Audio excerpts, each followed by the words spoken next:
Assalamualaikum warahmatullahi wabarakatuh. Sesaat lagi kita akan menyimak sebuah kajian Islam ilmiah Ahlus Sunnah wal Jamaah yang akan dibawakan oleh guru kita, Ustadz Yusuf Solihin SPDI, Hafizahullah. Masih membawakan kitab Bulughul Maram. Pada kesempatan kali ini kita memasuki tema Wudu, bagian yang pertama.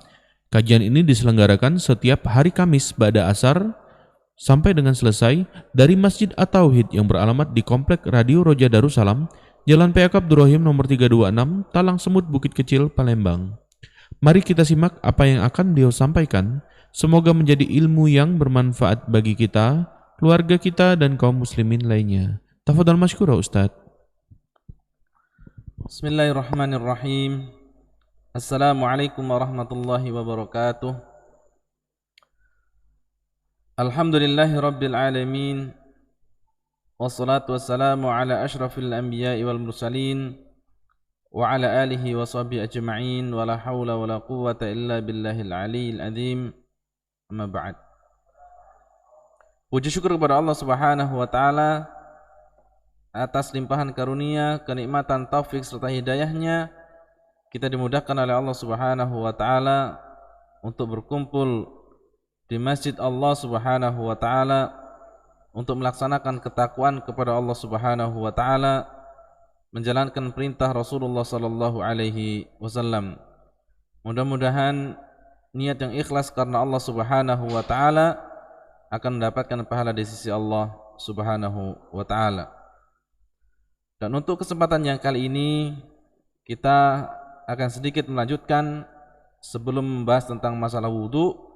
Kita lanjutkan beberapa poin sebagaimana yang kita bacakan pada hadis yang lalu, hadis yang berkaitan dengan haid, yaitu hadis ke-28, wa an Asma'a binti Abi Bakrin radhiyallahu anhuma anna Nabiyya sallallahu alaihi wasallam qala fi damil haidi yusibu thawba tahuttuhu thumma taqrusuhu bil ma'i thumma tanduhuhu thumma tusalli fihi, muttafaqun alaih. Yaitu artinya adalah dari Asma binti Abi Bakar radhiyallahu anhuma, Nabi sallallahu alaihi wasallam bersabda tentang darah haid yang mengenai pakaian. Beliau mengatakan tahuttuhu. Jadi apabila pakaian terkena darah sampai mengering, ya darah haid, maka harus dikerik dulu ya darah tersebut. Kemudian setelah dikerik, digosok-gosok. Ya. Pakaian tersebut digosok-gosok, boleh menggunakan air dan juga boleh tidak menggunakan air. Setelah digosok-gosok, kemudian tanduhuhu, yaitu kita siram atau kita cuci ya. Kemudian setelah itu baru diperbolehkan digunakan kembali untuk melaksanakan sholat apabila haid itu telah terhenti. Kemudian juga kita telah sampaikan bahwasannya ya, makna hadis ini ya hadis yang sahih yang menunjukkan bahwasannya di antara sesuatu yang sunatullah yang akan mengenai setiap wanita apabila mereka sudah memasuki usia baligh ya, maka akan turun kepada mereka haid. Apa itu haid? Haid adalah keluarnya darah ya, keluarnya darah dari kemaluan wanita yang darah tersebut menunjukkan tentang rahimnya telah memiliki otot dan siap untuk digunakan untuk hamil. Ini memang lumrah setiap wanita. Sebagaimana Rasulullah sallallahu alaihi wasallam bersabda kepada Aisyah di waktu itu Aisyah sedang haid kemudian merasakan kesakitan. Ya, di awal-awal haid terasa sakit perutnya sehingga Aisyah radhiyallahu anha menangis. Ya. Beliau menangis kemudian dihiburlah oleh Rasulullah sallallahu alaihi wasallam. Apa hiburan Rasulullah? Beliau mengatakan, "Hadza syai'un katabahu Allahu ala banati Adam mundu khuliqna." Haid adalah ketentuan Allah Subhanahu wa taala kepada setiap wanita.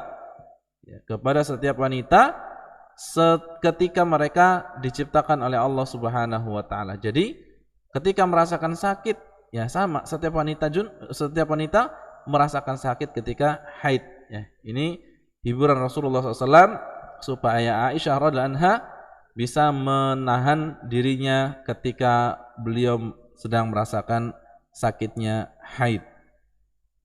Kemudian juga kita sampaikan bahwasannya di dalam hadis ini ada faedah-faedah yang dapat kita fahami, yang dapat kita ilmui, terutama yang berkaitan dengan hukum fikih. Yaitu yang pertama, anna damal haidin najis. Sesungguhnya darah haid itu hukumnya najis. Ya, darah haid itu hukumnya najis dan berbeda dengan darah lainnya yang keluar dari manusia. Ya, berbeda. Ketika seseorang terkena pisau, sama-sama jenisnya darah, akan tetapi yang terkena pisau itu tidak najis, sementara darah yang keluar haid ini adalah najis. Ya. Kenapa kok dikatakan najis? Di antara ulama menyebutkan bahwasannya darah haid itu najis, pertama karena keluarnya dari jalan untuk keluarnya najis yang lainnya, yaitu air seni. Air seni najis, maka darah haid pun najis. Kemudian yang lainnya menyebutkan kenapa kok darah haid itu najis, ya, sesuai dengan tahapan mensucikan darah tersebut yang disampaikan Rasulullah SAW.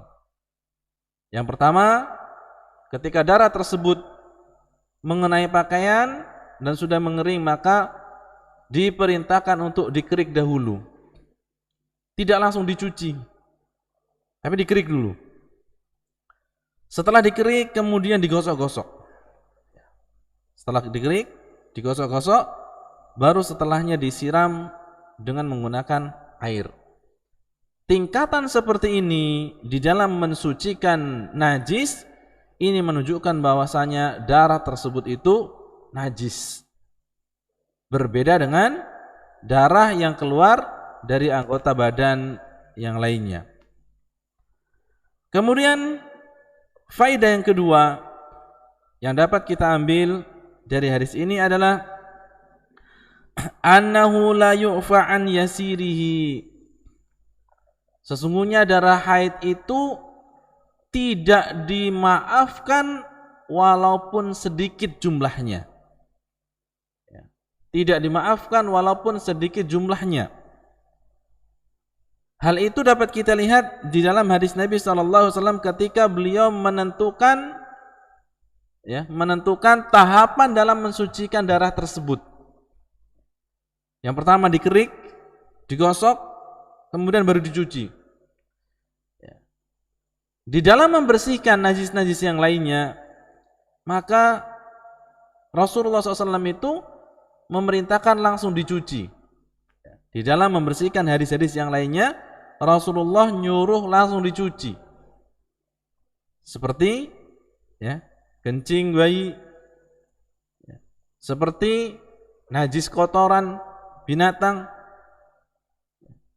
seperti yang lainnya juga. Akan tetapi darah ini beliau memberikan 3 tahapan dalam mensucikannya. Hal ini menunjukkan bahwasanya darah haid banyaknya najis dan sedikitnya pun najis. Sehingga ketika pakaian itu akan digunakan untuk ibadah kepada Allah Subhanahu wa taala, maka harus disucikan baik yang jumlahnya banyak atau kelihatan sedikit. Harus disucikan. Jangan mentang-mentang sedikit, cuma sedikit, enggak apa-apa, enggak usah disucikan, tidak. Khusus untuk darah haid ini tidak ada pengecualian dari syar'i. Ya. Harus disucikan secara sempurna. Kalau najis-najis yang lainnya boleh. Seperti ya, dalam masalah memakai sendal, memakai sepatu. Rasulullah SAW itu ya pernah sholat dengan menggunakan sepatu. Kemudian di tengah-tengah sholat beliau lepas sepatunya. Ya, di tengah-tengah sholat beliau melepas sepatunya. Kenapa? Karena ada najisnya. Ya, disampaikan oleh malaikat Jibril bahwasanya sepatu yang dikenakan oleh Rasulullah digunakan untuk sholat ini ada najisnya, sehingga beliau lepaskan najis tersebut di dalam sholat dan tidak membatalkan sholat. Ya, dan tidak membatalkan sholat. Adapun pakaian wanita pakaian yang terkena darah haid, maka banyaknya itu najis, sedangkan sedikitnya pun najis, sehingga ketika kita mau menggunakan untuk ibadah kepada Allah Subhanahu wa taala harus dibersihkan dahulu ya najis tersebut. Kemudian yang ketiga, di antara faedah yang dapat kita ambil dari hadis ini adalah bayanu anna sahabata radhiyallahu anhum indahum bisatatun fil umur. Di dalam hadis ini menunjukkan bahwasanya para sahabat mereka memiliki kelapangan di dalam masalah syariat Islam. Mereka memiliki kelapangan, legowo, ya, menerima ketentuan syariat Islam tanpa takalluf, tanpa bertanya-tanya banyak hal, tanpa ingin mengetahui semakin mendalam lagi, tidak. Tapi ketika beliau mendengar perintah, mendengar larangan, mereka laksanakan hal tersebut tanpa bertanya kenapa. Ini adalah aturan syar'i. Ketika Allah Subhanahu wa taala mewajibkan, memerintahkan, ketika hadis mewajibkan, memerintahkan atau melarang, maka mereka laksanakan hal tersebut tanpa banyak bertanya kenapa. Kok kenapa ini wajib? Kenapa ini sunnah? Tidak. Tapi mereka melaksanakan. Ketika Rasulullah SAW itu mengatakan kepada para sahabatnya, ya, apabila seseorang masuk ke dalam masjid, maka janganlah duduk sampai melaksanakan 2 rakaat sholat tahiyatul masjid. Mereka laksanakan. Ya, mereka laksanakan tanpa bertanya kenapa kok harus dihormati. Ya, kenapa masjid itu harus dimuliakan ketika kita datang kemudian sholat dahulu. Ya, tidak. Kemudian kenapa sesuatu yang diharamkan harus ditinggalkan, tidak boleh terakhir nyicip-nyicip dan lain sebagainya. Para sahabat Rasulullah SAW adalah orang ketika diberikan perintah atau pelarangan, mereka mengatakan sami'na wa ata'na. Kami dengar dan kami patuhi, tanpa bertanya banyak hal di dalam masalah tersebut.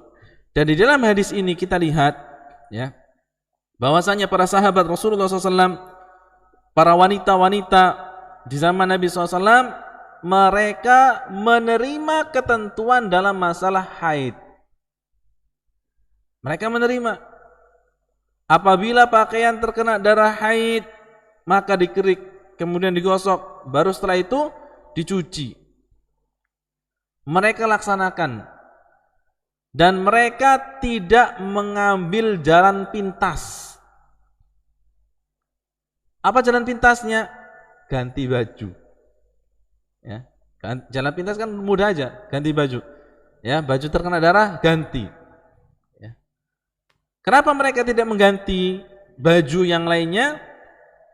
Jawabannya bisa jadi ya, mereka tidak memiliki baju selain itu. Karena di zaman dahulu, ya, pakaian itu mahal, susah nyarinya. Sehingga banyak sekali di antara para sahabat Rasulullah SAW itu yang tidak memiliki banyak pakaian, hanya punya satu pakaian.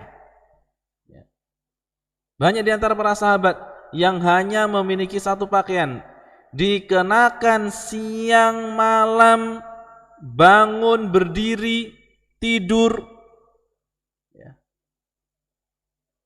Seperti halnya adalah sahabat Mus'ab bin Umair. Dia hanya punya satu baju. Abu Hurairah radhiyallahu anhu hanya punya satu baju. Sehingga baju tersebut banyak tambalannya. Sobek ditambal, bolong ditambal. Dan Islam datang itu memberikan kemudahan, bukan memberikan kesusahan. Sehingga ketika mereka tidak memiliki pakaian selain itu, ya, maka Islam datang memberikan solusi untuk mensucikan pakaian tersebut tidak harus ganti, yaitu dengan cara dicuci. Apa yang dicuci? Apakah pakaiannya semua yang dicuci? Jawabnya tidak. Hanya tempat yang terkena darah tersebut. Tidak harus mencuci semua pakaian. Ya, tidak harus mencuci semua pakaian tersebut, ya, tapi ya, dicuci di bagian yang terkena darah. Ya. Wanita-wanita di zaman Nabi SAW, mereka ketika bajunya terkena darah, ya, dibersihkan, disucikan, dan dipakai kembali. Kemudian juga hadis yang lalu telah kita baca juga, Rasulullah SAW pakaiannya, bajunya dipakai untuk alas, ya, dipakai untuk alas tidur, sehingga, ya, baju tersebut terkena mani, ya. Hadis kemarin yang kita baca, dan beliau hanya bersihkan pakaian yang terkena air tersebut dan beliau gunakan untuk melaksanakan sholat. Ya. Mereka adalah orang-orang yang mendengar perintah Allah, mendengar perintah Rasulullah SAW. Mereka mengatakan sami'na wa ata'na, ya, dan tidak banyak bertanya kenapa. Kemudian yang selanjutnya, yang keempat, di antara faedah yang dapat kita ambil adalah annahu yajibu izalatu ainin najasati qabla an tughsal. Ketika seseorang akan menghilangkan najis, mensucikan najis, maka harus dihilangkan dulu najisnya. Ketika kita mau membersihkan pakaian dari najis, atau membersihkan rumah dari najis, membersihkan lantai dari najis, maka kita diperintahkan untuk membuang dulu najis tersebut. Najisnya dibuang, baru bekasnya itu yang kita sucikan. Seperti di sini, ya, di dalam hadis ini, ya, sebelum pakaian tersebut dicuci, maka najisnya harus dibuang dahulu. Ya, najis dibuang, darahnya dibersihkan, dibuang, dibersihkan, sehingga, ya, hilang dulu najisnya. Ya, sehingga hilang dulu najisnya. Begitu juga dalam masalah yang lainnya. Ketika seseorang itu berjalan kemudian pakaiannya terkena kotoran, maka dibuang dulu kotorannya. Jangan langsung dicuci. Kenapa? Karena apabila langsung dicuci tanpa dibuang dulu najisnya, maka najis tersebut akan menyebar. Seperti di dalam hadis ini, ya, contohnya pakaian terkena darah, tidak dibersihkan dulu darahnya, tidak dihilangkan dulu darahnya, kemudian masuk di mesin cuci, ya, masuk di mesin cuci, kemudian bergabung dengan pakaian-pakaian yang lainnya, sehingga apa yang terjadi? Ya, pakaian-pakaian yang lainnya justru terkena najis dan menjadi najis. Kenapa? Karena najisnya masih ada. Ya. Terutama untuk ibu-ibu, ya, perlu diperhatikan. Pertama, masalah darah haid. Apabila terkena pakaian, maka dibersihkan dulu, disucikan dulu pakaiannya, dihilangkan najisnya. Ya, ketika sudah hilang, baru dicuci. Kemudian ketika anaknya, ya, mungkin punya anaknya ngompol, maka harus dibersihkan dulu, disucikan dulu pakaian tersebut dari pipisnya, ya, pipis anaknya, baru dibolehkan dimasukkan ke mesin cuci. Bukan semua masuk, ya, baju-baju yang hanya kotor masuk, baju yang terkena najis masuk. Sehingga apa? Sehingga ya, pakaian-pakaian justru, ya, terlumur dengan najis. Ya. Ini kadang-kadang ada orang tua yang belum paham dalam masalah ini. Ada najisnya langsung masuk di mesin cuci. Pakaian yang lainnya masuk mesin cuci. Sehingga apa? Sehingga ya, yang terjadi adalah nyebar najisnya. Ya.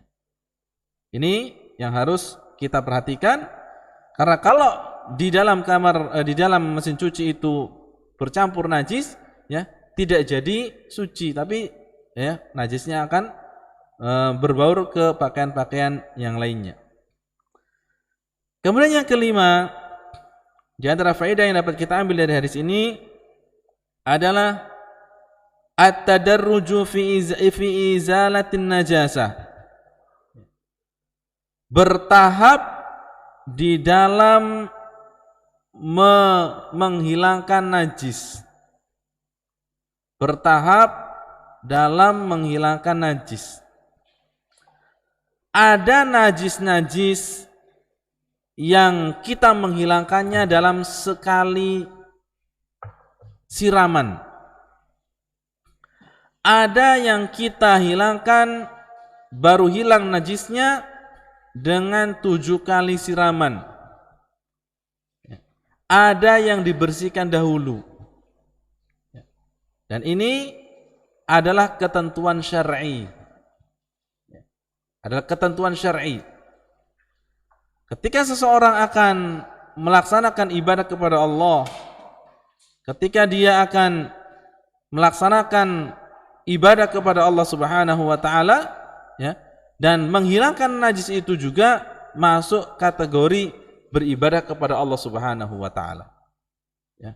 Menghilangkan najis ini masuk kategori peribadatan kepada Allah Subhanahu wa taala, maka kita harus mengetahui ketentuan-ketentuan tersebut.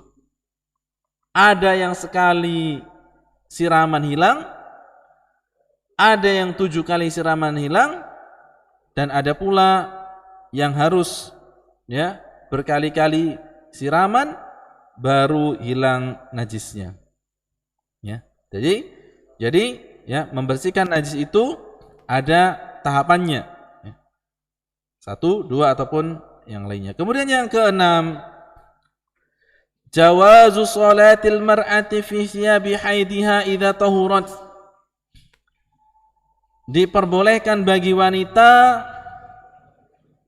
salat dengan menggunakan pakaian yang dahulu pernah terkena haid dan sudah menjadi suci. Ya. Dibolehkan menggunakan pakaiannya. Karena memang orang-orang terdahulu, ya, mereka pakaian yang digunakan untuk melaksanakan salat adalah pakaian yang digunakan sehari-hari. Ya. Pakaian yang digunakan untuk sehari-hari itulah pakaian yang digunakan untuk sholat. Berbeda dengan orang zaman sekarang. Ya. Orang zaman sekarang punya pakaian-pakaian khusus. Ya. Ada pakaian untuk pergi main, ada pakaian untuk di dalam rumah, ada pakaian untuk pergi belanja, ada pakaian untuk kondangan, ya, ada pakaian untuk sholat dan sebagainya. Ya. Padahal orang-orang zaman dahulu, para sahabiah Rasulullah SAW adalah mereka memakai pakaian itu, dan pakaian itulah yang digunakan untuk keseharian dan digunakan untuk melaksanakan sholat. Sehingga ketika terkena najis dan najisnya sudah hilang, maka boleh digunakan untuk melakukan ibadah kepada Allah Subhanahu wa ta'ala. Kemudian yang ketujuh, di antara faedah yang dapat kita ambil dari hadis tersebut adalah annahu inda izalatin najasati yanbaghi alla yukthara sabbal ma'i li'annahu idza akthara sabba wan najasatu baqiyatun bi'ainiha rubbama yarji' alaihi al-ma' thumma yatalawadhu. Ketika kita menghilangkan najis, jangan langsung asal siram. Ya. Ketika kita menghilangkan najis, jangan langsung asal siram dengan menggunakan air yang banyak. Ya. Tapi gunakan air sedikit untuk menghilangkan najis tersebut. Ya. Gunakan air sedikit untuk menghilangkan najis tersebut. Kalau najisnya sudah hilang, baru diperbolehkan untuk menyiram dengan menggunakan air yang banyak. Karena ditakutkan apabila langsung disiram dengan menggunakan air yang banyak, maka najis tersebut akan kembali lagi ke pakaiannya atau ke tempatnya, sehingga najis tersebut akan membuat tempat yang lainnya najis lagi. Ya. Contoh, ketika kita ngepel lantai yang ada najisnya, maka kita harus buang dulu najisnya, buang dulu najisnya, baru kemudian dikucuri dengan air sedikit, dibuang, baru diguyur dengan air banyak. Jangan langsung disiram dengan air banyak. Akhirnya apa? Nabrak tembok dan kembali lagi najisnya, dan justru semakin melebar. Ya. Ketika kita mau menghilangkan najis, maka harus teliti sedikit demi sedikit, kemudian baru ketika sudah hilang, kita boleh menyiramnya dengan menggunakan air yang banyak. Kemudian yang kedelapan, di antara faidah dalam hadis ini adalah annan najasata la tuzalu illa bil ma'i. Najis tidak akan hilang apabila tidak menggunakan air. Najis tidak akan hilang apabila tidak menggunakan air. Hal ini disimpulkan sebagaimana Rasulullah SAW mengatakan, summa taqrusuhu bil ma'. Kemudian dicuci dengan menggunakan air. Walaupun dalam masalah ini para ulama berbeda pendapat. Bagaimana apabila ada zat kimia yang bisa menghilangkan najis? Yang bisa menghilangkan najis. Apakah diperbolehkan kita menggunakan zat tersebut atau harus menggunakan air? Ini pembahasan yang lalu kita sampaikan. Ada dua pendapat. Yang satu mengatakan diperbolehkan menghilangkan najis dengan bahan kimia. Kenapa? Karena inti menghilangkan najis adalah mengangkat najisnya. Ketika najisnya sudah terangkat, maka diperbolehkan. Tapi pendapat yang kedua masih bersikukuh dengan wajibnya menggunakan air. Kalau tidak air, maka tidak sah. Maka apabila kita mengambil pendapat yang pertama, maka boleh kita mengambil menghilangkan najis menggunakan zat-zat kimia yang sifatnya adalah mengangkat najis tersebut. Kemudian yang kesembilan, anna izalatan najasati minats thawbi alladhi yusalla fihi syartun li sihhatis shalah. Menghilangkan najis atau sucinya najis merupakan sah kita melaksanakan salat kepada Allah Subhanahu wa taala. Ya. Sucinya diri, pakaian, tempat yang kita gunakan untuk salat dari najis merupakan syarat sahnya salat. Karena syarat sahnya salat adalah ya, suci dari hadas dan najis. Syarat sah salat adalah suci dari hadas dan najis. Apa yang dimaksud dengan hadas dan apa yang dimaksud dengan najis? Ya. Disebutkan oleh para ulama bahwasanya hadas adalah sesuatu yang keluar dari diri seseorang. Ya. Hadas adalah sesuatu yang keluar dari diri seseorang. Seperti buang air kecil, buang angin, buang air besar, keluarnya cairan, ini adalah hadas. Adapun najis, ya, adapun najis adalah sesuatu yang mengenai seseorang, ya, sesuatu yang mengenai seseorang, baik jasadnya, pakaiannya, atau tempatnya. Ya, seperti terkena kotoran binatang, ya, kakinya terkena kotoran binatang, pakaiannya terkena najis. Nah, ini namanya najis. Najis adalah sesuatu yang mengenai, bukan keluar dari jiwa seseorang. Ya, hadas itu yang keluar dari jiwa seseorang, najis sesuatu yang mengenai seseorang. Nah, kalau orang mau melaksanakan sholat dan syarat di antara syarat sahnya sholat adalah bersih dari hadas yang keluar dari jiwa seseorang ataupun najis yang menempel kepada seseorang. Ya. Ini di antara faedah-faedah yang dapat kita ambil ya mengenai hadis Rasulullah SAW tentang darah haid yang terkena pakaian.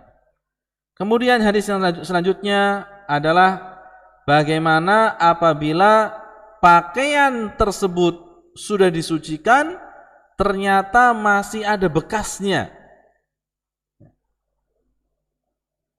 Pakaian terkena najis, terkena darah haid, sudah dikerik, sudah digosok, kemudian sudah dicuci, ternyata masih ada bekasnya. Apakah bekas tersebut itu juga najis?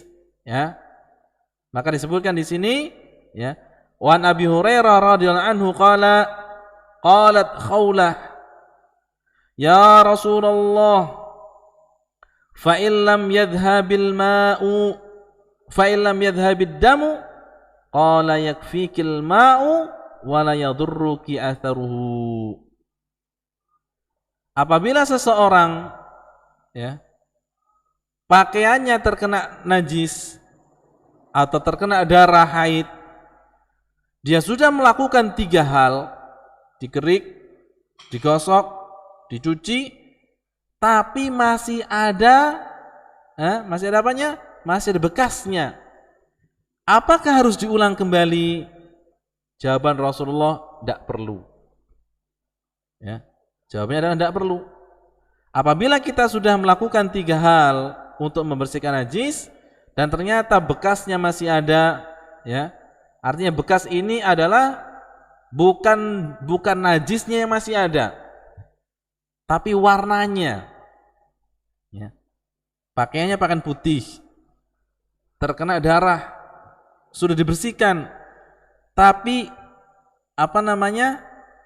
bekasnya cap merahnya itu masih ada, ya, walaupun sudah berubah menjadi oranye, bukan merah lagi tapi oranye. Apakah harus kita mengulang mencucinya? Jawabnya tidak. Ya. Kenapa kata Rasulullah? Wala yadurruki atharuhu, ya, tidak membahayakanmu bekasnya. Karena inti dari membersihkan dari najis adalah najisnya. Kalau najisnya sudah hilang ya sudah. Ya. Najis sudah hilang, maka diperbolehkan untuk, ya, digunakan untuk melaksanakan ibadah kepada Allah Subhanahu wa taala. Contoh yang lainnya mungkin, ya, di dalam ruangan. Di dalam ruangan ada tikus mati. Ya, di atas lantai ada tikus mati sampai menjadi bangkai. Ya, sampai menjadi bangkai. Kemudian kita buang bangkainya. Kemudian kita bersihkan tempat yang terkena najis tersebut. Ternyata aromanya masih nyengat. Ya, aromanya masih menyengat. Apakah harus kita bersihkan lagi? Jawabannya tidak. Lantai tersebut diperbolehkan untuk digunakan melaksanakan sholat walaupun aromanya masih ada. Kenapa? Karena illah, sebab najisnya itu sudah hilang. Ya. Sebab najisnya sudah hilang. Ya, maka, ya, diperbolehkan kita untuk melaksanakan, ya, sholat dengan pakaian tersebut. Ya, begitu juga dengan yang lainnya. Ya. Begitu juga dengan yang lainnya, ya. Seseorang biasanya yang punya anak, ya, anak kecil, ya, punya anak kecil, dia berak, ya, buang air besar. Kalau dibiarkan lama, akhirnya ketika sudah dibersihkan, ya, sudah dicebokin, masih baik baunya nyengat. Tapi najisnya sudah hilang semua. Sudah kita gunakan sabun, tapi aromanya masih ada. Apakah harus tetap dicuci sampai hilang baunya? Jawabannya tidak. Ya. Jawabannya adalah ketika kita sudah menghilangkan najisnya, sudah pakai sabun, ya, tapi aromanya masih ada, maka, ya, dibolehkan kita untuk menggendong anak tersebut. Ya, tidak harus, ya, menghilangkan sampai baunya. Ya, kalau baunya mau dihilangi, ya pakai minyak wangi semprot. Ya, hilang. Ya. Tapi kalau dicuci terus, disabuni terus, kasihan anaknya. Ya. Jadi kaidah ini bisa kita gunakan untuk masalah-masalah yang lainnya, pakaian, ya, pakaian, kemudian tempat tidur. Ya. Apabila kita sudah hilangkan najisnya dan masih ada aroma, maka tidak membahayakan kita, atau warnanya masih ada, ya, maka tidak membahayakan kita. Artinya tidak mengapa kita gunakan pakaian tersebut walaupun masih ada bekas dari najis tersebut. Wallahu taala alam. Ini yang berkaitan dengan menghilangkan najis dan yang berkaitan dengan najis.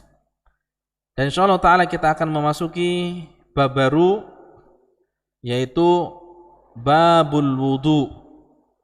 Bab yang berkaitan dengan wudu. Ya.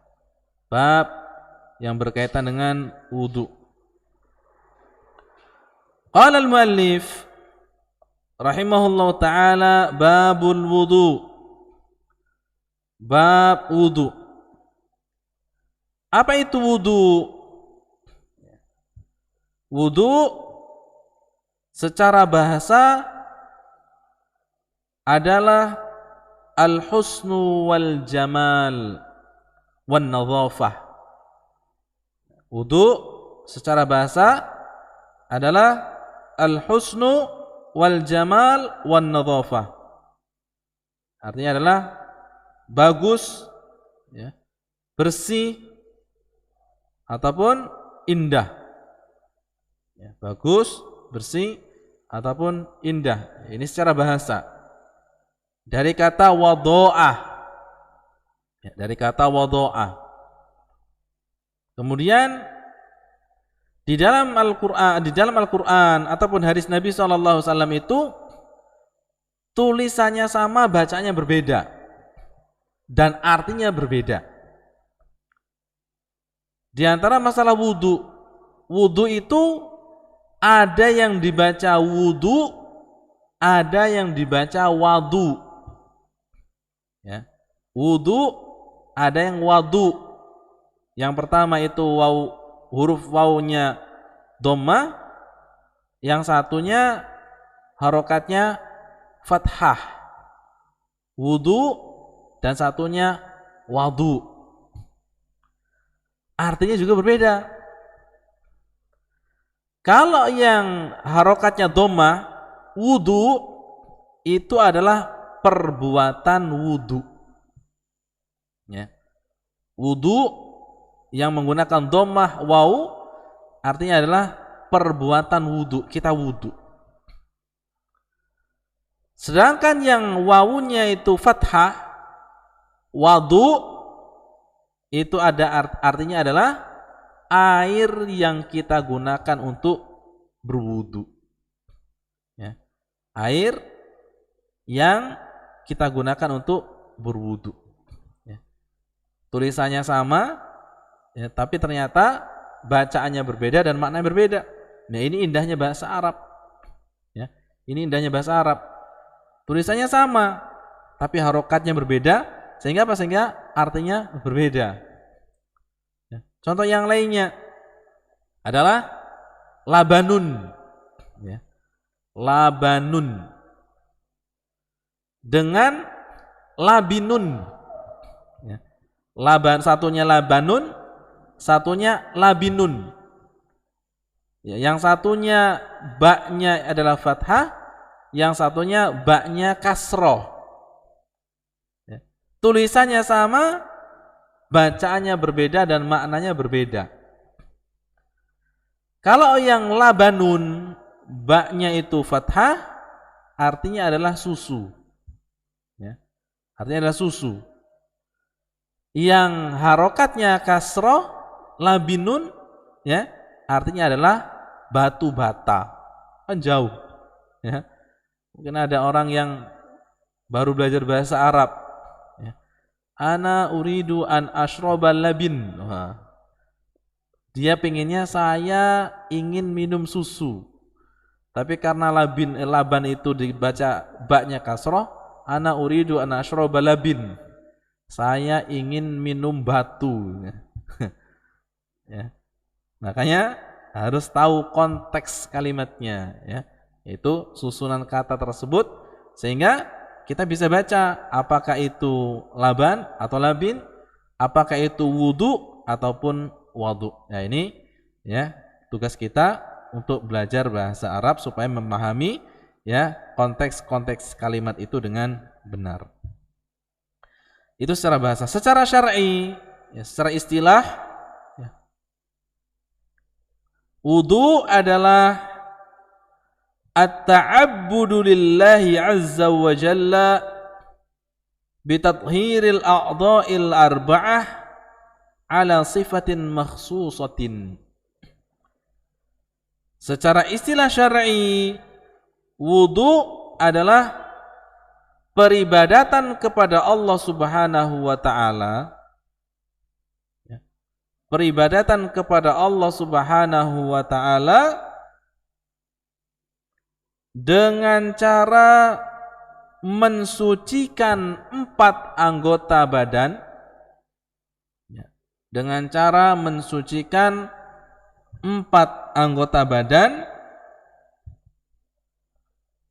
ala sifatin makhsusatin, berdasarkan cara yang khusus, ya, berdasarkan cara yang khusus. Ini arti secara istilah. Wudu adalah at-ta'abbudu lillah, peribadatan kepada Allah Subhanahu wa taala. Kenapa dikatakan peribadatan kepada Allah? Karena wudu itu adalah ibadah. Ya. Karena wudu itu adalah ibadah kepada Allah Subhanahu wa taala. Ya. Kenapa kok dikatakan ibadah? Karena wudu merupakan kuncinya ibadah. Ya. Wudu merupakan kuncinya ibadah kepada Allah Subhanahu wa taala, terutama berkaitan dengan salat. Ya. Kata Rasulullah, miftahu sholati tuhuru. Kuncinya salat adalah suci. Ya. Kuncinya salat adalah suci. Kalau orang melaksanakan salat tanpa dengan kesucian, maka salatnya tidak diterima oleh Allah Subhanahu wa taala. Ya. Sehingga apa? Sehingga wudu itu dikategorikan sebagai peribadatan kepada Allah Subhanahu wa taala. Akan tetapi peribadatan di sini ini ya berkaitan dengan mensucikan. Ya. Peribadatan yang sifatnya mensucikan, bukan perbuatan seperti sholat. Jadi inti daripada melakukan ibadah itu sebagaimana yang diucapkan Rasulullah, innamal a'malu binniyat. Segala sesuatu perbuatan itu tergantung dengan niatnya. Ketika kita bersih-bersih, ya, bersih-bersih pakaian, bersih-bersih badan, bersih-bersih tempat tinggal, apabila kita niatkan bentuk ibadah kepada Allah, maka kita akan mendapatkan pahala di sisi Allah Subhanahu wa taala. Ya. Karena mensucikan, membersihkan ini salah satu bentuk peribadatan. Ya. Salah satu bentuk ibadah kepada Allah Subhanahu wa taala. Jadi ibadah itu bukan hanya melakukan ritual. Bukan hanya melakukan ritual ibadah kepada Allah. Tapi dalam rangka kita bersih-bersih, ini pun akan mendapatkan pahala di sisi Allah Subhanahu wa taala kalau kita menghadirkan niat untuk ibadah kepada Allah Subhanahu wa taala. Ya, wudu, dia menghadirkan niat untuk ibadah kepada Allah, maka akan mendapatkan pahala di sisi Allah Subhanahu wa taala. At-ta'abbudu lillah, peribadatan kepada Allah Subhanahu wa taala dengan cara mensucikan 4 anggota badan. Ya. Tidak semuanya, hanya 4. Apa saja? Wajah, lengan, kepala, dan kaki. Hanya itu. Ya. Ini perintah Allah Subhanahu wa taala di dalam Al-Qur'an. Ya. Bisa kita lihat nanti di dalam surah Al-Maidah ayat yang ke-6. Ya. Kita 4 anggota badan yang wajib dibasuh ketika kita melaksanakan wudu. Bagaimana kalau yang dibasuh itu 3, bukan 4? Ya. Apabila dia dengan sengaja tanpa ada uzur, maka wudunya tidak sah. Ya. Wudunya tidak sah karena syarat di antara melaksanakan ibadah kepada Allah adalah harus mengikuti contoh yang telah dicontohkan oleh Rasulullah sallallahu alaihi wasallam. Rasulullah nyontohkan 4, tapi kita minta dispensasi, minta diskon 3 baik atau 2 baik. Ya, apabila dilakukan tanpa ada uzur, maka tidak diterima ibadah tersebut kepada Allah Subhanahu wa taala. Ala sifatin makhsusatin, dengan cara yang khusus. Ya. Jadi tidak sembarangan mengusap wajahnya, mengusap tangannya, lengannya, mengusap kepalanya, membasuh kakinya, tidak sembarangan. Ada caranya, ada ketentuannya. Ya, ada ketentuannya dari Rasulullah SAW. Ya. Wajah itu dari mana ke mana? Ya, wajah itu ya disebutkan dari tempat tumbuhnya rambut sampai ke bawah janggut. Ini wajah. Dari atas dari tumbuhnya rambut sampai ke bawah janggut, Dari samping itu dari telinga ke telinga. Ini adalah area wajah. Ya. Masuk di dalamnya kumur-kumur, ya, kemudian memasukkan air ke hidung. Ya, caranya nanti akan disampaikan dalam hadis-hadis selanjutnya. Ya, sesuai dengan sunnah Rasulullah sallallahu alaihi wasallam. Kemudian tangan. Tangan dari mana? Apakah tangan dari ujung sampai ke pundak? Tidak. Tapi dari jari-jari sampai ke siku. Ya, cukup itu. Kemudian kepala. Mana yang dimaksud dengan kepala? Ya, kepala itu, ya, area kepala, dikatakan kepala dari tumbuhnya rambut bagian depan sampai ke ila qafahu, yaitu ke punuknya, dan telinga masuk area kepala. Dan kaki dari mana? Ya, kaki dari jari-jari kaki sampai ke mata kaki. Ya, ini makanya disebutkan sifatin makhsusatin. Ya. Ini masalah wudu. Jadi wudu itu adalah bentuk ibadah kepada Allah Subhanahu wa taala. Dan apabila kita lihat di dalam hadis-hadis dan Al-Qur'an, Allah Subhanahu wa taala menyebutkan keutamaan orang-orang yang berwudu. Ya, menyebutkan keutamaan orang yang berwudu.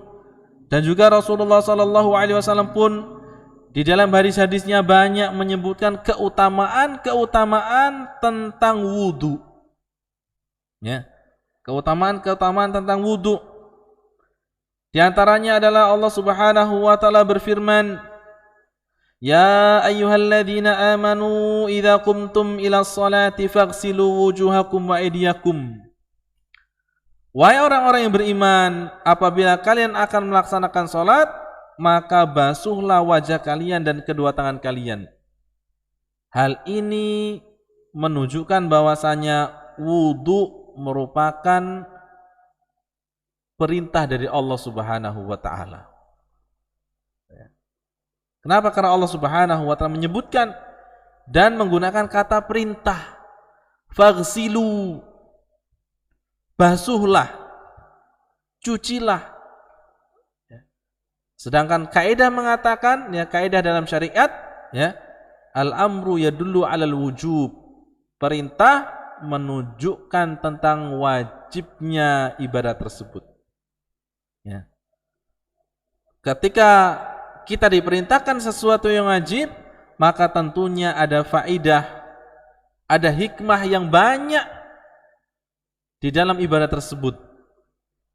Di antaranya, keutamaan wudu adalah bahwasanya wudu itu sababun lihubbillah.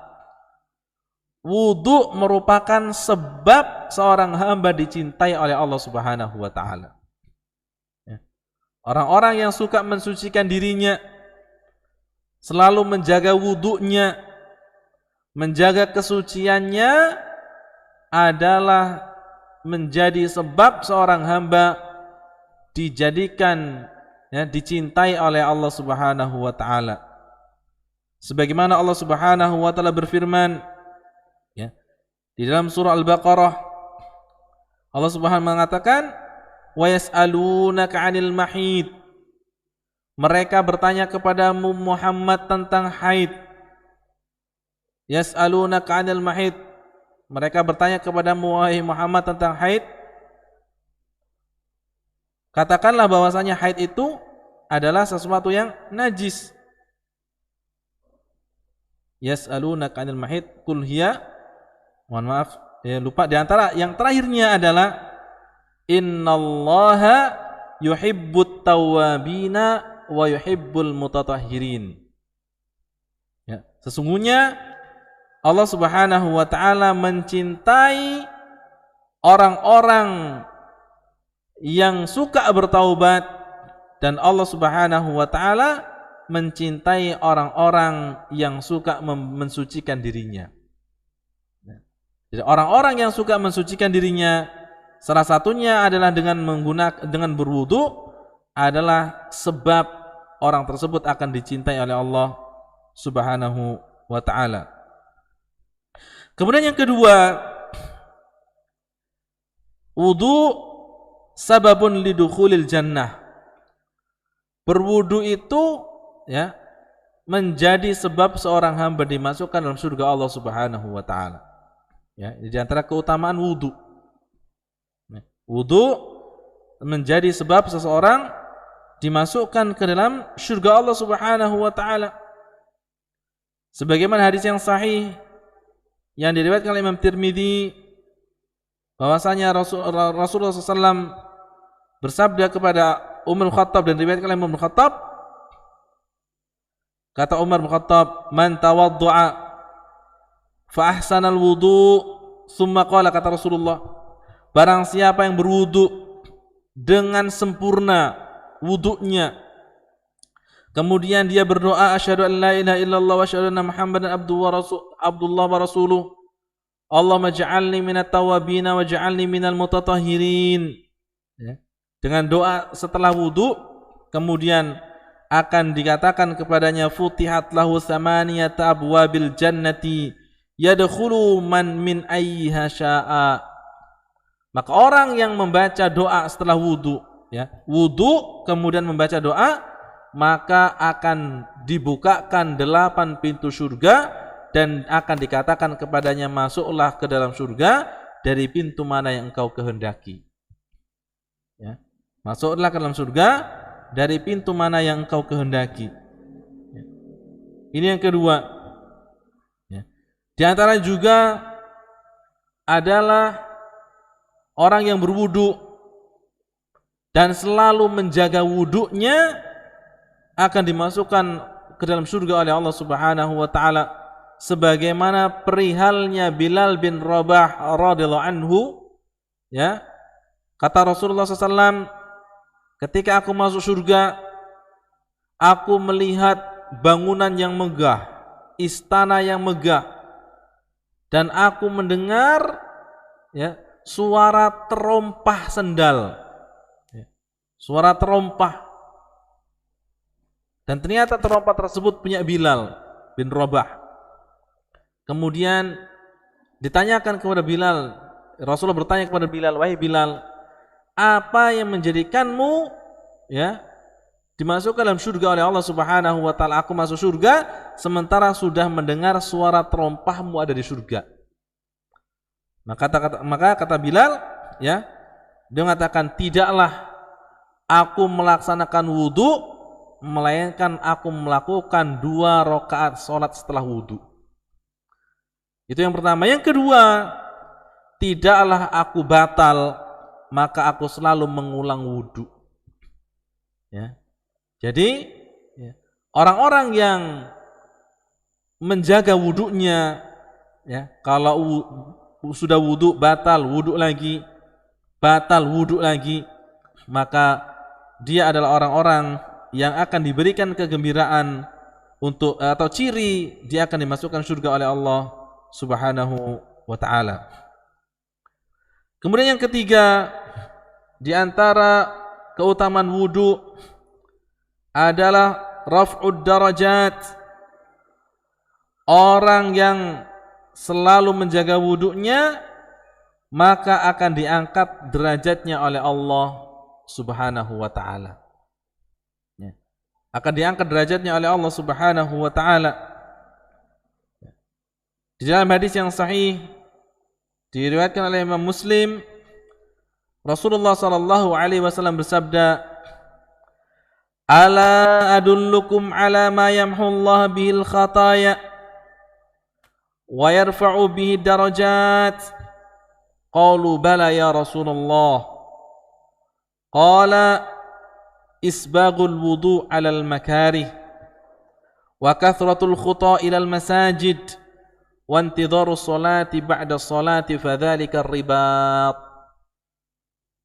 Kata Rasulullah SAW kepada para sahabatnya, apakah mau aku tunjukkan kepada kalian terhadap suatu perbuatan yang dengan perbuatan tersebut Allah Subhanahu wa taala akan menghapuskan dosa-dosa. Ya. Dengan perbuatan tersebut Allah Subhanahu wa taala akan menghapuskan dosa-dosa, dan juga Allah Subhanahu wa taala akan mengangkat derajat kalian Para sahabat menjawab, "Bala ya Rasulullah, mau ya Rasulullah." Kata Rasulullah, yang pertama adalah isbaghul wudu' 'alal makarih. Ya. Yang pertama adalah melaksanakan wudu, menyempurnakan wudu dalam posisi yang dibenci. Ya. Melaksanakan wudu dalam posisi yang dibenci atau sesuatu yang menyusahkan. Apa maksud dibenci dan menyusahkan? Ketika seseorang dalam kondisi yang susah untuk berwudu. Contohnya dalam musim yang dingin, ya, di musim yang dingin, ini daerah-daerah kutub, ya, yang ada musim dinginnya, kondisi dingin, tidak nyentuh air kedinginan, apalagi nyentuh air. Maka di musim dingin itu malas orang terkena air. Kalau ndak air hangat, ya, air panas. Tapi orang-orang yang memaksakan dirinya untuk menyempurnakan wudunya, ya, artinya wudu sempurna, ya, mereka akan dihapuskan dosa-dosanya dan akan diangkat derajatnya oleh Allah Subhanahu wa taala. Orang yang di musim dingin atau orang yang sakit, ya. Orang yang sakit kalau megang air masalah dinginnya minta ampun. Ya. Malas rasanya kena air. Tapi dia paksakan dirinya, ya. Dia paksakan dirinya untuk melaksanakan wudu. Ya. Tapi arti memaksakan dirinya itu bukan yang mengakibatkan, ya, bukan yang mengakibatkan sesuatu yang berbahaya. Ya. Contoh penyakit, ya, disampaikan oleh dokter jangan kena air, nanti bahaya, bisa sampai mati, ya, luka parah di kepalanya, tapi masih menggunakan air. Ini tidak boleh tentunya. Ya, tapi ini penyakit-penyakit yang malas kena air karena dinginnya, ya. Tapi dia lawan, ya, menggunakan air, berwudu dengan sempurna, maka orang tersebut akan mendapatkan pahala di sisi Allah Subhanahu wa taala, derajatnya akan diangkat oleh Allah Subhanahu wa taala. Atau orang yang tidak punya air, ya. Orang yang tidak punya air, ada air harus beli. Dia berkorban untuk membeli air untuk berwudu, maka dia adalah orang yang diangkat derajatnya oleh Allah Subhanahu wa taala. Atau orang yang sudah wudu batal wudu lagi. Sudah wudu batal wudu lagi. Ya. Ada orang yang mudah batal, mudah kentut. Ya. Sudah wudu kentut lagi. Sudah wudu batal lagi. Ya. Jadi enggak sekali wudu batal, tapi dia ketika batal wudu lagi. Ya. Batal wudu lagi. Ya. Orang yang menjaga sucinya sehingga, ya, dia akan diberikan kemuliaan oleh Allah Subhanahu wa taala dengan diangkat derajatnya oleh Allah dan dosanya akan diampuni oleh Allah Subhanahu wa taala. Kemudian selanjutnya di antara keutamaan berwudu, ya, adalah wudu merupakan sebab seseorang akan mendapatkan telaga Rasulullah sallallahu alaihi wasallam. Ya. Seseorang akan mendapatkan telaga Rasulullah sallallahu alaihi wasallam. Salah satunya adalah orang yang suka berwudu. Di dalam hadis yang sahih riwayat Imam Muslim, Rasulullah SAW suatu ketika beliau pergi ke kuburan. Ya. Suatu ketika beliau pergi ke kuburan, kemudian mengucapkan salam kepada penduduk kuburan. Assalamualaikum daral mu'minin. Kesejahteraan untuk kalian wahai orang-orang mukmin. Wa inna insyaallah bikum lahikun.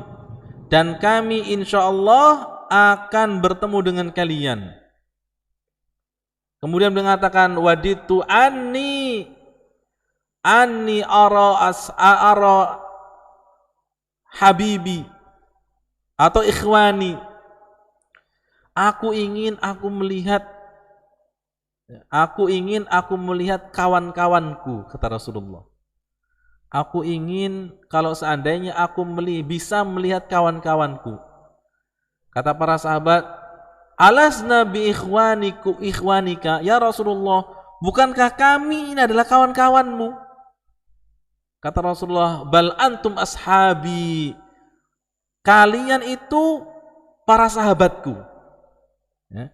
Jadi beda antara kawan dengan sahabat. Ya. Kata sahabat, apa bedanya? Ikhwan wa ashab. Ya. Kalau para sahabat itu mereka dikatakan sebagai innakum ashabi, kalian adalah sahabatku. Kata Rasulullah, ikhwani adalah orang-orang yang belum pernah melihatku tapi mereka beriman kepadaku. Ya. Ini ikhwan namanya, kawan. Mereka belum pernah melihat Rasulullah tapi beriman dengan Rasulullah sallallahu alaihi wasallam. Fa inni antadhiruhum, ya. Sesungguhnya aku akan menunggu mereka di telagaku, kata Rasulullah. Ya. Di hari kiamat Rasulullah SAW akan menunggu kaum muslimin, umatnya Rasulullah yang beriman dengan Rasulullah SAW, walaupun mereka belum pernah melihat Rasulullah. Rasulullah kangen dengan mereka, rindu. Rasulullah ingin melihat orang-orang tersebut, umatnya. Ya. Aku menunggu mereka di telagaku, kata Rasulullah. Kemudian para sahabat bertanya, ya Rasulullah, bagaimana kamu bisa mengenali mereka? Padahal engkau belum pernah melihat mereka. Maka Rasul mengatakan, bukankah kalian itu, ya, bisa membedakan antara kuda yang memiliki paras putih di tengah-tengah kuda yang memiliki paras yang hitam? Ya. Maka kata Rasulullah, aku bisa mengetahui umat-umatku dari anggota wudhu mereka. Ya. Rasulullah SAW itu nanti di akhirat, ya, bisa mengetahui mana umatnya, mana yang bukan umatnya, ya, mana umatnya yang beriman dengan Rasulullah, mana umatnya yang tidak beriman dengan Rasulullah, dari anggota wudhu yang mengeluarkan cahaya. Ya. Maka kata Rasulullah, yud'auna ummati ghurran muhajjalina min atharil wudu. Ya. Umat Rasulullah SAW itu akan diketahui, ya, dari anggota wudu yang mengeluarkan cahayanya. Sehingga Rasulullah memerintahkan, faman arada an yutilla ghurratahu falyaf'al. Barang siapa yang ingin memanjangkan cahaya tersebut, maka panjangkanlah wudhunya. Artinya, ya, anggota wudhu kita itu boleh diberikan kelebihan. Ya. Tangan itu sampai siku, atasnya dikit boleh. Kaki sampai di mata kaki, atasnya sedikit dibolehkan. Ya, kenapa? Karena di akhir nanti, ya, anggota wudhu kita akan mengeluarkan cahaya dan akan dijadikan sebagai, ya, ciri untuk mengenali umat Rasulullah SAW dengan bukan umatnya Rasulullah Sallallahu Alaihi Wasallam. Kemudian yang kelima, bahwasanya wudu, fadilah wudu, keutamaan wudu adalah takfirul khataya. Wudu, ya, dengan wudu akan menggugurkan dosa-dosa. Ya. Akan menggugurkan dosa-dosa. Sebagaimana hadis tadi yang kita bacakan, yaitu, ya, di antara sebab Allah menggugurkan dosa dan juga Allah akan mengangkat derajat seseorang karena wudunya. Ya. Kemudian yang keenam, wudu ini merupakan ciri seorang mukmin. Ya. Ya, ciri seorang mukmin. Kalau orang mukmin itu benar-benar mukmin, ya, maka akan diketahui oleh Rasulullah SAW nantinya dengan tanda-tanda bekas wudhunya. Dan di dalam hadis yang sahih ya bahwasanya Rasulullah SAW mengatakan ya, wudu alamatul mu'min. Wudu itu cirinya, tandanya orang yang beriman kepada Allah Subhanahu wa taala. Karena banyak di antara ya orang yang hidup zaman sekarang ngaku muslim, ngaku mukmin, tapi tidak suka wudu. Ya. Suruh wudu tidak mau. Kalau wudu tidak mau, bagaimana dengan sholat? Ya. Maka ciri orang yang beriman kepada Allah Subhanahu wa taala, mereka adalah orang-orang yang suka berwudu, ya. Mempertahankan wudunya, sudah batal, kemudian wudu lagi, ya. Dalam kondisi ya senang kalau dirinya suci. Ya. Senang kalau dirinya suci. Karena orang yang suci ya ketika batal wudu lagi, maka mereka akan mendapatkan penjagaan dari Allah Subhanahu wa taala. Ya. Orang yang suka berwudu ya, orang yang suka dirinya dalam kondisi suci, mereka akan selalu dalam penjagaan di sisi Allah ya, akan mendapatkan perlindungan dari Allah Subhanahu wa taala. Kemudian yang selanjutnya ya, di antara keutamaan wudu adalah annahu iqtida'u wa uswatun bi Rasulillah sallallahu alaihi wasallam. Orang yang suka berwudu berarti dia adalah orang yang mengikuti dan menjadikan Rasulullah sebagai teladannya. Orang yang berwudu, suka berwudu adalah orang yang benar-benar dalam menjadikan Rasulullah sebagai suri tauladan. Ya. Kenapa? Karena Rasulullah SAW itu senang dalam kondisi suci. Senang dalam kondisi suci. Dan tidak senang apabila kotor. Dan umatnya yang ngaku sebagai umat Rasulullah SAW, maka dirinya ya harus senang dengan yang dilakukan oleh Rasulullah Sallallahu Alaihi Wasallam. Ya. Kemudian sebagaimana yang tadi disebutkan juga, ya bahwasanya min fadailil wudu, ya keutamaan wudu adalah wa huwa khasun bihadil ummah, kekhususan umat Islam. Ya. Wudu itu kekhususan umat Islam. Karena di umat-umat terdahulu, ya, mereka tidak senang dengan wudu. Ya, mereka tidak senang dengan wudu. Dan juga Rasulullah SAW bersabda dalam riwayat Imam Bukhari, annahum yud'auna yaumal qiyamati ghurran muhajjalina min atharil wudu. Ya. Umatnya Nabi Muhammad SAW di hari kiamat nanti, mereka wajahnya bersinar, anggota badannya bersinar karena bekas-bekas wudu yang mereka laksanakan kepada Allah Subhanahu wa taala. Ya. Makanya ya kita usahakan kalau kita benar-benar mengikuti Rasulullah SAW, menjadikan Rasulullah sebagai teladan kita, ya kita melaksanakan wudu dalam posisi wajib ataupun dalam posisi sunnah. Dalam posisi wajib ya ketika kita mau melaksanakan ibadah wajib, ya sholat maka harus wudu, mau baca Quran wudu, ya kemudian mau berdoa wudu, mau berzikir kepada Allah wudu. Ya ini merupakan kebaikan-kebaikan di dalam agama Islam, karena orang yang selalu menjaga wudunya dia akan dimuliakan oleh Allah Subhanahu wa ta'ala. Ini yang bisa kami sampaikan, kurang lebihnya mohon maaf. Insyaallah ta'ala kita akan lanjutkan pada kesempatan yang lainnya. Aqulu qouli hada, subhanakallahumma bihamdika, asyhadu an la ilaha illa anta, astaghfiruka wa atubu ilaik. Assalamualaikum warahmatullahi wabarakatuh. Assalamualaikum.